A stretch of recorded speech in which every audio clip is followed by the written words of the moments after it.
Hey guys, welcome back. We are here with another trip recap for you. Yeah, we had pretty epic fishing out at Tanner Bank on the Anchor. You can see guys fighting fish in beautiful weather out here. We had steady action all day while on the Anchor on the smaller bluefin, and then we got into larger models at night. Nice. Looks like this guy has some good action going on, and this guy as well.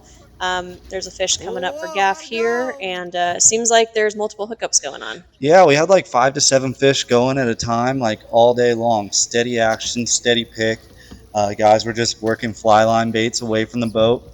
And if you could get a good sardine to swim with like 30-pound tests and a small hook, you could get bit for sure.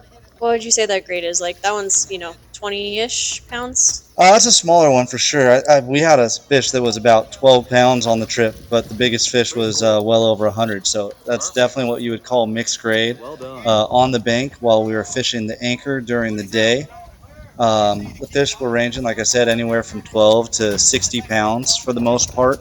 And it was fun fishing because guys are using light line, fly line setups. You can see the small reels in their hands, and it's giving them quite a fight as they're trying to get it in.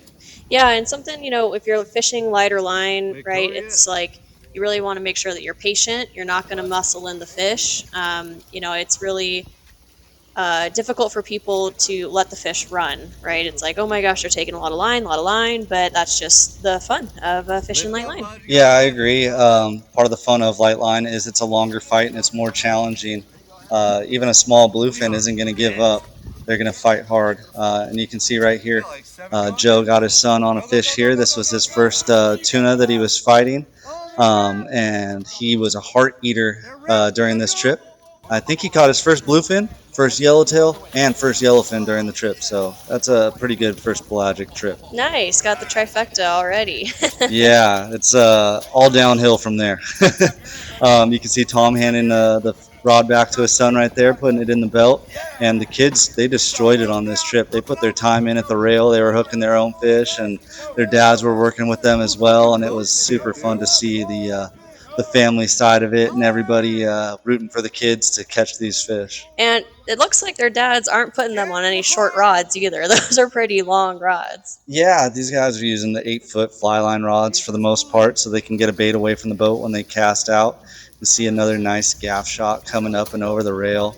And this is, I don't know, it's one of the cooler things to me seeing a dad work with his son up and down the rail to catch a fish. It just reminds me of when I was a kid.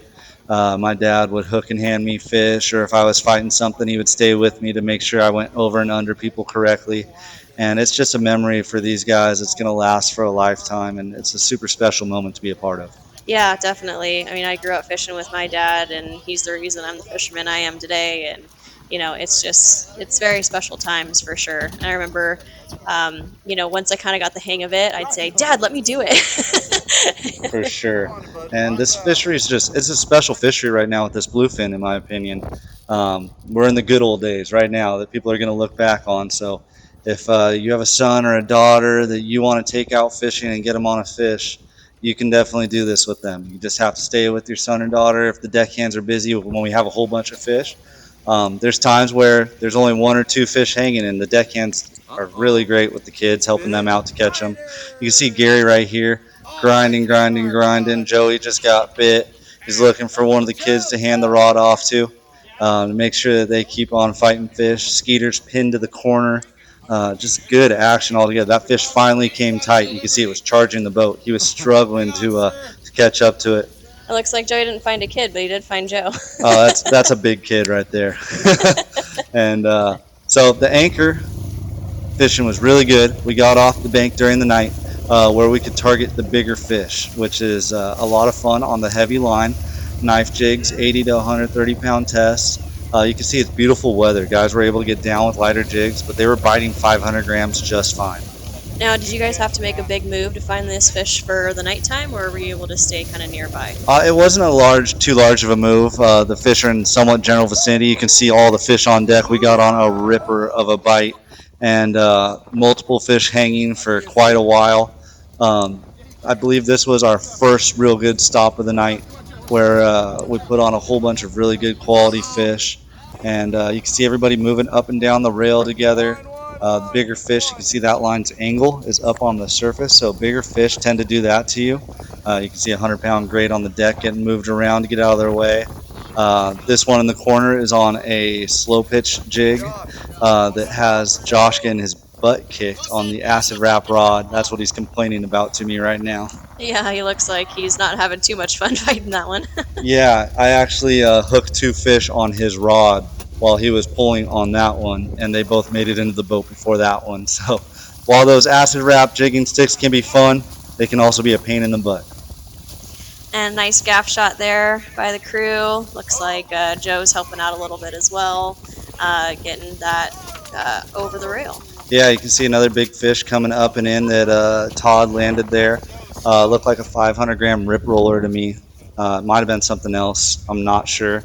Hopefully Todd gets in the comments and lets us know. Looked like Joey finishing off a fish right there for somebody. As you can see, they get a couple gaffs in it before they drag it down to hoist it over the rail back at the stern. And it looks like Joey was putting in some work there, with that heavier line, right, versus that lighter line during the day. You can just really crank and hammer down and, land a lot of these fish. You can see fish all over the deck right there. Yeah, it was really good fishing, wide open. Guys caught multiple fish during the stop.